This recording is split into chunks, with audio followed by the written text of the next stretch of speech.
ఓం కృష్ణాయ నమః. శ్రీమద్భాగవతములోని దశమ స్కంధములోని 44వ అధ్యాయమైనటువంటి కృష్ణుడు గురుపుత్రుణ్ణి పునర్జీవితుణ్ణి చేయటం అనేటటువంటి అంశం గురించి ఈ వీడియోలో తెలుసుకుందాం. దేవకి వసుదేవులు తన పట్ల భక్తి ప్రపత్తులను ప్రదర్శించుచుండుటను చూచిన కృష్ణ భగవానుడు తన యోగ మాయా ప్రభావమును వారిపై ప్రసరింపచేసెను. వారు తనను బలరాముని తమ కన్నబిడ్డలులాగే భావించునట్లు చేశాను. ఈ ఐహిక జగత్తులో వివిధ జీవులలో తల్లిదండ్రులకును బిడ్డలకును మధ్య ఉండు అనుబంధములు యోగమాయా ప్రభావము వలననే ఏర్పడుచుండును. ఆ యోగమాయా ప్రభావము చేతనే ఒక భక్తుడు దేవాది దేవుడు తన బిడ్డ అను అనుబంధమును కలిగించుకొనగలడు. ఈ విధముగా కృష్ణుడు తన యోగమాయ ప్రభావమును ప్రసరింపచేసిన తరువాత తన అగ్రజుడైన బలరాముడును తానును సాత్వత వంశములో జన్మించిన ఇరువురు ఆదర్శప్రాయులైన బిడ్డల వలె నటింపసాగిరి. మిక్కిలి వినయముతోనూ గౌరవముతోనూ కృష్ణుడు దేవకీ వసుదేవులను ఇట్లు సంబోధించెను. మా ప్రియమైన తల్లిదండ్రులారా, మా భద్రతను గురించిన ఆందోళనముతోనే మీరింతవరకును మీ జీవితములను గడిపితిరి. పసిపిల్లలుగాను బాలురుగాను యువకులుగాను మా ఆటపాటలను చూచి వినోదించు అదృష్టమునకు మీరు నోచుకొనలేదు.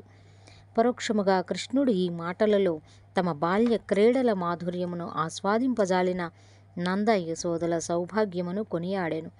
ప్రకృతి సిద్ధముగానే జీవుల బాల్య క్రీడలను చూచి తల్లిదండ్రులు వినోదింతురు. పశుజాలములో కూడా తల్లి బిడ్డల మధ్య ఈ అనురాగము గోచరించును. తమ బిడ్డల ఆటపాటలను చూసి మురిసిపోవచ్చు అత్యంత జాగరూకతతో తల్లిదండ్రులు తమ బిడ్డలను కాపాడుకొనుచుందురు. కానీ దేవకీ వసుదేవులకు మాత్రము తమ బిడ్డలైన కృష్ణ బలరాముల భద్రత విషయమై ఆరాటము చెందుటతోనే సరిపోయినది. కృష్ణుడు అవతరింపగానే మరి ఒక ఇంటికి మార్చబడెను. బలరాముడు దేవకీ గర్భము నుండి రోహిణీ గర్భములోకి మార్చబడెను. దేవకీ వసుదేవులు కృష్ణ బలరాముల క్షేమమును గురించి ఆతురత పడుటయే తప్ప వారి బాల్య క్రీడలను చూచి వినోదింపజాలకపోయిరి. కృష్ణుడు ఇట్లనెను: విధివశమున మా స్వంత తల్లిదండ్రుల వద్ద పెరిగి మా బాల్య క్రీడలలో వారిని ఆనందపరచుట సాధ్యము కాలేదు. ప్రియమైన జననీ జనకులారా, భౌతిక సుఖములను అనుభవించుటకు వీలుగా తనకొక శరీరమును కల్పించు తల్లిదండ్రుల పట్ల ప్రతి వ్యక్తియు కూడా రుణగ్రస్తుడై ఉండును. వైదిక నియమములను అనుసరించి మానవ దేహము కర్మక్షేత్రము. తన కోరికలను తీర్చుకొనుటకును భోగభాగ్యములను ఆర్జించుటకును ఇది తోడ్పడును. సంసార బంధము నుండి విముక్తిని సాధించు సాధనము కూడా మానవ జన్మయే. తల్లిదండ్రుల సంయోగము వలన ఈ దేహము పొడముచున్నది. ప్రతి మానవుడును తల్లిదండ్రులకు రుణపడి ఉండును. పితృగుణము తీర్చుకొనుట దుర్లభము. బిడ్డ పెరిగి పెద్దయిన తర్వాత తల్లిదండ్రులను సర్వవిధముల సుఖపెట్టుటకు పూనుకొనినచో అట్టి వ్యక్తికి మరణానంతరము యమధర్మరాజు తన మాంసమును తానే భుజించు శిక్షను విధించును. వృద్ధులైన తల్లిదండ్రులను, సంతానమును, గురువును, బ్రాహ్మణులను, ఇతర ఆశ్రితులను సేవింపగలిగి ఉండియు ఏ వ్యక్తి అట్లు సేవింపడో అతడు జీవచ్ఛవముగా పరిగణింపబడును. ప్రియమైన జననీ జనకులారా, మీరు మా క్షేమము కొరకు నిరంతరము ఆరాటపడుచుంటిరి. కానీ ఇంతవరకు మేము మీకు ఎట్టి పరిచర్యయు చేయజాలకపోతిమి. ఇంతవరకు మా జీవితములు వ్యర్థముగా గడిచినవి.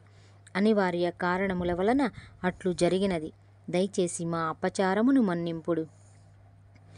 దేవదేవుడు అట్లు అమాయకుడైన పసిబాలుని వలె మధురముగా భాషింపగా దేవకీ వసుదేవులు ముగ్ధులై ప్రేమతో అతనిని ఆలింగనము చేసుకొనిరి. ఆశ్చర్యచకితులై కృష్ణుని మాటలకు వారేమియూ బదులు పలకకుండా కృష్ణ బలరాములను దగ్గరకు తీసుకొని ప్రేమతో మౌనముగా హర్షాశ్రువులను విడిచిరి. అట్లు తల్లిదండ్రులను సమాశ్వాసించి దేవదేవుడైన దేవకీ నందనుడు తన మాతామహుడైన ఉగ్రసేనుని సమీపించి, ఇక నుంచి యాదవ రాజ్యమునకు ఉగ్రసేనుడే మహారాజు అని ప్రకటించెను. తండ్రి జీవించి ఉండగానే అతన్ని బంధించి బలవంతముగా కంసుడు రాజ్యాధికారమును చేజిక్కించుకొనెను. కానీ కంసుని మరణానంతరము కంసుని తండ్రి బంధ విముక్తుడై యాదవ రాజ్యమునకు రాజుగా ప్రకటింపబడెను. ఆ రోజులలో భారతదేశ పశ్చిమ భాగమున అంధక, వృష్ణి, భోజాది పలు చిన్న రాజ్యములు ఉండినట్లు తోచును. ఆ రాజ్యములన్నింటినీ యాదవులు పాలించుచుండిరి. ఉగ్రసేనుడు భోజవంశమునకు చెందినవాడు. అందుచేత కృష్ణుడు భోజవంశమునకు చెందిన రాజే ఇతర రాజ్యములకంతటికిని రాజును పరోక్షముగా ప్రకటించినట్లయ్యను. తామందరూ ఆయన ప్రజలు అగుట వలన ఉగ్రసేను మహారాజును ఐచ్ఛికముగా కృష్ణుడు సార్వభౌమునిగా వరించెను. ప్రజ అను శబ్దమునకు సంతతి అనియు పౌరులనియు రెండర్థములు కలవు. ఆ రెండర్థములలోను కృష్ణుడు ఉగ్రసేన మహారాజు ప్రజలలో ఒకడు. ఆయన ఉగ్రసేనుని మనుమడు మరియు యదువంశ సంజాతుడు. ఐచ్ఛికముగానే ఆయన ఉగ్రసేనుని పాలనను అంగీకరించెను. ఉగ్రసేనునితో కృష్ణుడు ఇట్లనెను: యయాతి ఇచ్చిన శాపము వలన యదువంశపు రాజులు చక్రవర్తిపై తిరుగబడరు. సంతోషముగా నీ సార్వభౌమత్వమును అంగీకరించి నిన్ను సేవింతురు. మా పూర్తి సహకారము నీకు ఉండుటచే నీ ఉన్నతాధికారము సురక్షితమై ఇతర సామంతరాజులెవ్వరునూ నీకు కప్పములు చెల్లించుటకు సంకోచింపరు. మా చేత కొలువబడు నీవు ఊర్ధ్వలోకములలోని దేవతలకు కూడా గౌరవార్హుడవగుదువు. మాతామహ, చనిపోయిన మా మామ కంసుని పట్ల భీతితో యదు, వృష్ణి, అంధక, మధు, దాశారహ, కుకుర వంశముల రాజులందరూ మిక్కిలి కలత చెందిరి. ఇక నీవు వారిక ఆశ్వాసము కలిగించి వారిలో భద్రతా భావమును పెంపొందింపుము. నీ రాజ్యము శాంతిపూర్ణముగా ఉండగలదు. పరిసర ప్రాంతములందరి రాజులందరూ కంసుని పట్ల భీతితో తమ తమ ప్రాసాదములను వదిలి సుదూర ప్రాంతములకు వలసపోయిరి. ఇప్పుడు కంసవధ జరిగి ఉగ్రసేనుడు చక్రవర్తి అయిన తరువాత పరిసర ప్రాంతపు రాజులకు సర్వ విధములైన రక్షణయు కల్పింపబడెను. వారు తమ తమ గృహములకు తిరిగి వచ్చిరి. ఈ రాజకీయ పరిణామము జరిగిన తరువాత మధుర నగరవాసులు కృష్ణ బలరాముల దృఢ బాహువుల రక్షణలో తామున్నామని మిక్కిలి ఆనందించిరి. కృష్ణ బలరాముల పర్యవేక్షణలో సత్పరిపాలన ఏర్పడట వలన మధురా నగరవాసులు తమ వాంఛలను అవసరములను తీరి నిత్యము తాము కృష్ణ బలరాములను ప్రత్యక్షముగా దర్శించుట వలన భవబంధములన్నీ పూర్తిగా తొలగిపోయి తృప్తితో ఆనందముగా జీవింపసాగిరి. కృష్ణ బలరాములు చక్కగా ముస్తాబై వీధి వెంట బయలుదేరినప్పుడు ఆ ముకుందుని సాన్నిధ్యము అనుభవింపగలుగుటకు మురిసిపోవచ్చు. వారు ఆనంద పరవశులగుచుండిరి. ముకుంద అన్న శబ్దమునకు అర్థము మోక్షమును దివ్యానందమును సమకూర్చువాడు అని అర్థం. కృష్ణుని సాన్నిధ్యము వలన మధురా నగరములోని యువకులలోనే కాక వృద్ధులలో కూడా జవసత్వములు పెరిగి వారికి నూతన యవ్వనము వచ్చినట్లయ్యను. కృష్ణ బలరాములు మధురలో ఉండుట వలన యశోదానందులు కూడా కొంతకాలమచ్చట గడిపిరి. పిమ్మట వారు బృందావనమునకు తిరిగి పోగోరిరి. కృష్ణ బలరాములు నంద యశోదలను ప్రేమతో ఆలింగనము చేసుకొనిరి. కృష్ణుడు వారితో ఇట్లనెను: ప్రియమైన తల్లిదండ్రులారా, నేను దేవకీ వసుదేవుల గర్భమును జన్మించినను ఇంతవరకు నన్ను ప్రేమతోనూ వాత్సల్యముతోనూ సాకినందువలన మీరే నాకు నిజమైన తల్లిదండ్రులైతిరి. ఏ తల్లిదండ్రులైనను మీరు నా పట్ల చూపినంత ప్రేమను వాత్సల్యమును తమ బిడ్డల పట్ల చూపి ఉండరు. మేము అనాథలముగా ఉన్న తరుణములో కన్నబిడ్డల కంటే ఎక్కువగా మమ్ము సాకినందువలన మీరే మాకు నిజమైన తల్లిదండ్రులు.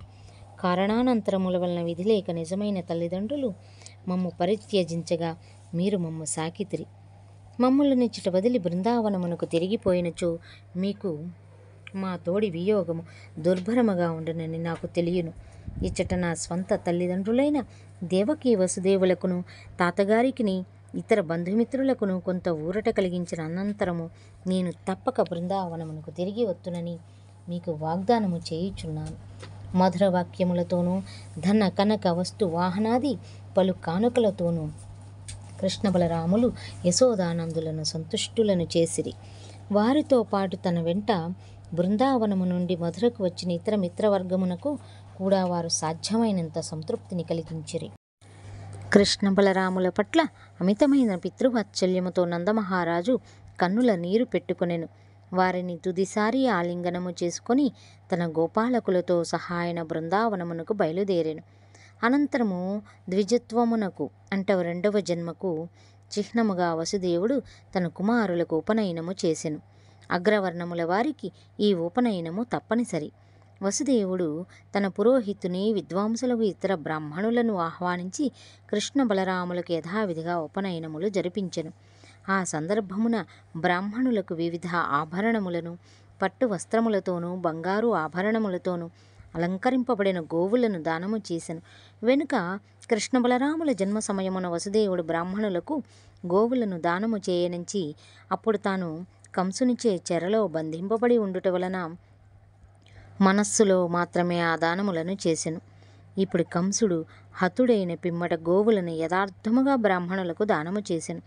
కృష్ణ బలరాములు శాస్త్రోక్తముగా ఉపనీతులై గాయత్రి మంత్రోపదేశమును పొందిరి.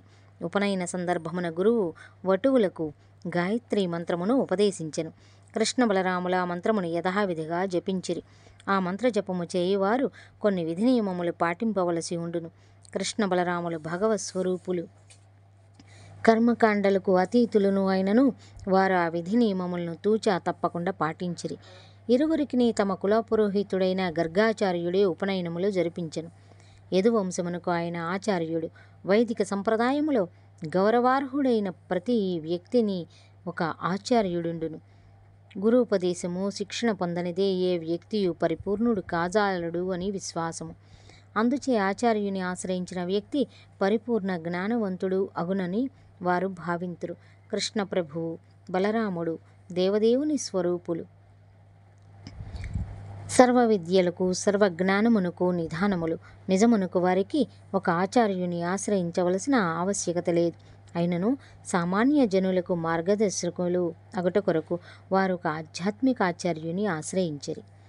గాయత్రి మంత్రోపదేశము జరిగిన తరువాత ఆధ్యాత్మిక శిక్షణ కొరకు వటువు కొంతకాలము పాటు ఇల్లు వదిలి ఆచార్యుని గురుకులములో నివసించుట పరిపాటి. ఈ కాలములో ఆధ్యాత్మిక గురువునకు సేవకుని వలె అతడు పరిచర్య చేయుచుండవలెను. గురుకులములో నివసించు బ్రహ్మచారులు పాటించవలసిన విధి నియమములు అనేకములు కలవు. కృష్ణ బలరాములు ఇరువురును వాటిని ఖచ్చితముగా పాటించిరి. ఉత్తర హిందూ దేశములోని సాందీపముని గురుకులములో వారు గడిపిరి. వేద విధులను అనుసరించి గురువును దైవముతో సమానముగా పూజింపవలెను. కృష్ణ బలరాములు అత్యంత భక్తి శ్రద్ధలతో ఆ నియమములనన్నింటినీ పాటించి బ్రహ్మచర్యాశ్రమ ధర్మములను నిర్వర్తించిరి. తమ గురువును సర్వ విధముల సంతుష్టిని చేసిరి. గురువు వద్ద వారు వేదములను, వేదాంగములను, ఉపనిషత్తులను, సకల శాస్త్రములను అధ్యయనము చేసిరి. కృష్ణ బలరాములు క్షత్రియులు కావున రాజనీతిలోను, ధనుర్విద్యలోను, గణిత శాస్త్రములోను ప్రత్యేక శిక్షణ పొందిరి. రాజనీతి శాస్త్రములో సంధి, విగ్రహము, మిత్రభేదము, మిత్రలాభము వంటి 6 విభాగములు కలవు. ఆ విభాగములన్నింటిలోనూ కృష్ణ బలరాములు సుశిక్షితులైరి. నదులలోని నీటికి సముద్రమే ఆధారము. సముద్ర జలములు ఆవిరి రూపమున పైకెగిసి మేఘములుగా ఏర్పడి భూమిపై వర్షించి ఆ జలమే నదుల రూపమున తిరిగి సముద్రమును చేరును. అట్లే దేవదేవుని రూపములగు కృష్ణ బలరాములు సర్వ విధములగు జ్ఞానమునకును నిధానములైనను వారు సామాన్య మానవ బాలురుగా జన్మించుట వలన ప్రతి వ్యక్తియు సరియైన గురువు నుండి జ్ఞానమును ఆర్జించుటకు వీలుగా వారు ఒక దృష్టాంతమును నెలకొల్పిరి. అందుకే వారు ఒక గురువు వద్ద శిక్షణ పొందుటకు అంగీకరించిరి. కృష్ణ బలరాములు ఏకసంతాగ్రాహులు. ఒక్కసారి గురువు చెప్పగానే వారు సకల కళలను, సకల శాస్త్రములను నేర్చుకొనిరి. 64 కళలను 64 దినములలో వారు గ్రహించిరి. ఆ కళలన్నీయు మానవ నిత్య జీవితములో ఆవశ్యకములైనవి. పగటిపూట గురువు చెప్పు పాఠమును విని రాత్రి దానిని మననము చేసుకుని ఆ విద్యలో వారు సిద్ధహస్తులగుచుండిరి. మొదట వారు గేయములను రచించుట, గానము చేయుట, వివిధ తాళములను గుర్తించుట నేర్చుకొనిరి. వివిధ ఛందస్సులను అధ్యయనము చేసిరి.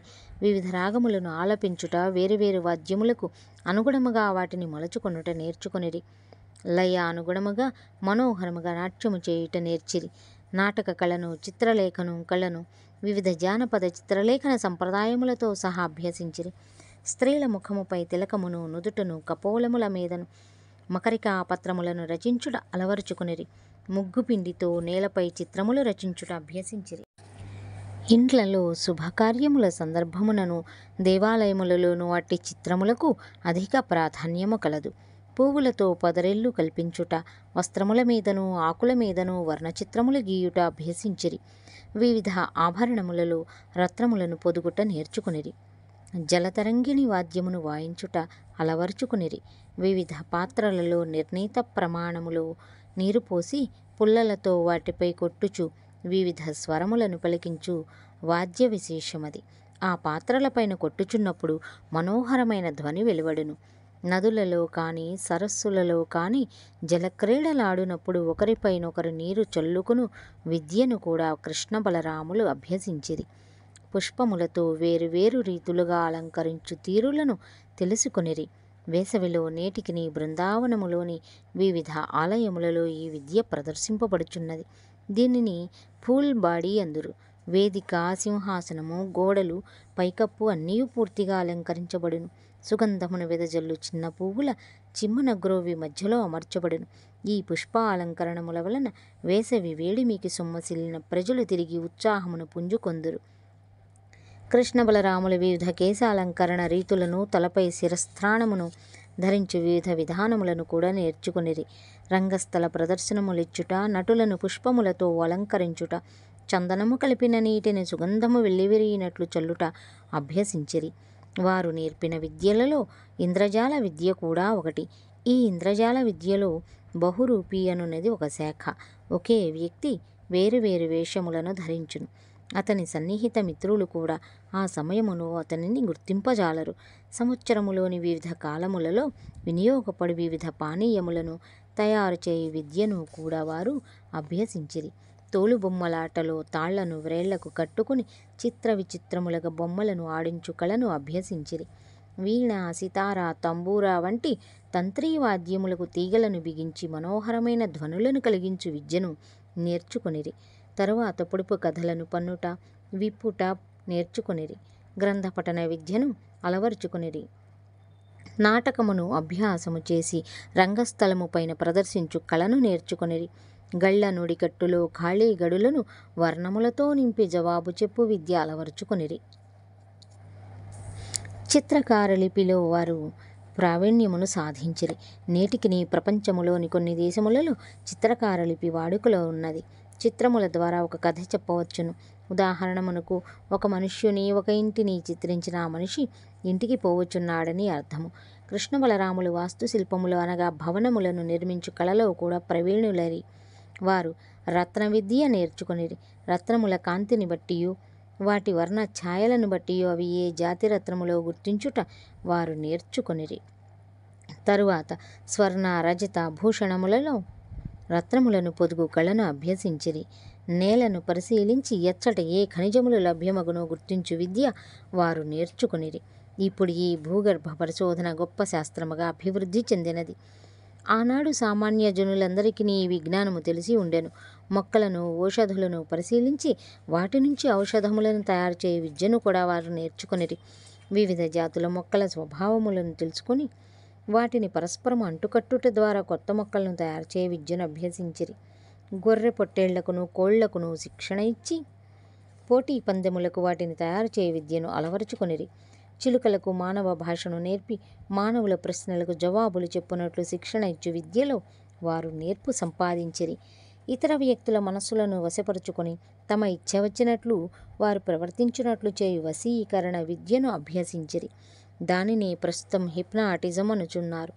కేశములను క్షాళితము చేసి వివిధ వర్ణములను తీర్చుట, పలు రీతులుగా వంకీలు తిప్పుట వారు అభ్యసించిరి. ఒక వ్యక్తి తన వద్దనున్న పుస్తకములో ఒక విషయమును రాసినచో చూడకుండా దాన్ని తెలుపగల నేర్పు గడించిరి. ఇతరుని పిడికిలిలో దాచిన వస్తువేదో చెప్పు కళను నేర్చుకొనిరి. ఒక్కొక్కప్పుడు పిల్లలు ఈ కళను అనుకరించుచుందురు. ఒక బాలుడు తన గుప్పిటలో ఏదో వస్తువును దాచి, నా చేతిలో ఏమున్నదో చెప్పగలవా అని మిత్రుని అడుగును. ఆ మిత్రుడు సరిగా ఆ వస్తువును చెప్పజాలకపోయినను దాని గురించి కొన్ని సూచనలు చేయును. కానీ చేతిలో దాచిన వస్తువును ఖచ్చితంగా తెలుసుకునే విద్య ఒకటి ఉన్నది. కృష్ణ బలరాములు వివిధ దేశముల్లో వ్యవహారమందున్న భాషలను నేర్చుకునేది. మానవుల భాషలనే కాదు, కృష్ణుడు జంతువులు, పక్షుల భాషలను కూడా మాట్లాడగలిగి ఉండెను. గోస్వాములు సేకరించిన వైష్ణవ సారస్వతములో ఇందుకు నిదర్శనములు కూడా కలవు. కృష్ణ బలరాములు పువ్వులతో శకటములను, విమానములను నిర్మించు విద్యను కూడా నేర్చుకొనిరి. రామాయణములో రాముడు రావణాసురుని సంహరించిన తర్వాత లంక నుండి భరతవర్షమునకు పుష్పరథముపై ప్రయాణించినట్లు తెలుపబడినది. కృష్ణుడు సాముద్రిక శాస్త్రమును కూడా అధ్యయనము చేసెను.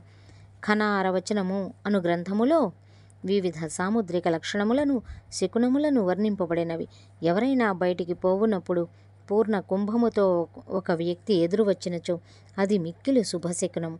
అట్లే ఆవు పాలును ఆవు దూడ కూడా శుభశకునములు.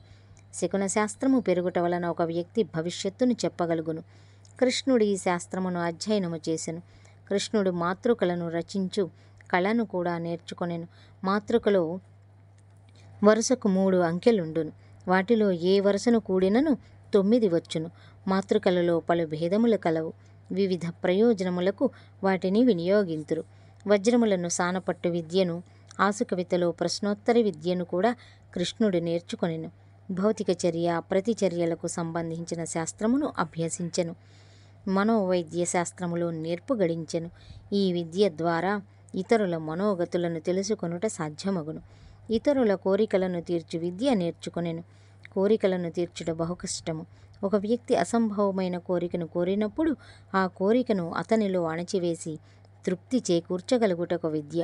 ఈ విద్య వలన బ్రహ్మచారులలో కామవాంఛలు రేకెత్తినప్పుడు ఆ కోరికలను అణచివేయుట సాధ్యమవుతుంది. అట్లే ఈ విద్య వలన శత్రువును మిత్రునిగా చేసుకొనుట, ఒక భౌతిక వస్తువును చర్యను మరి ఒక వస్తువునికి బదిలీ చేయుట కూడా సాధ్యమవుతుంది.